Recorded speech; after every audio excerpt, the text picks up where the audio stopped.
জীৱন এক বলীয়া চিত্ৰকৰে আঁকি যোৱা এখন সত্যৰ খণ্ডময় বিচিত্ৰ ছাঁৰ ছবি। ভোকৰ পৃথিৱী, শৰীৰৰ স্বৰ্গ, দুখৰ মহাকাব্য সকলো ছিন্ন ভিন্ন কৰি তুলিকাৰে পানী ৰঙত মিলাই গঢ়ে আচৰিত সাঁথৰ। জগতৰ নিশাবোৰত নৰনাৰীৰ মিলনৰ অপূৰ্ব ছবিত নাই অকণো জ্যোতি।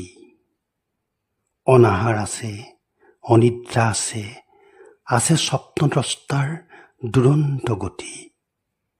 জীৱিকাৰ সংগ্ৰামে বিবৰ্ণ কৰা জীৱনৰ ছবিবোৰ আঁকিব কোনে?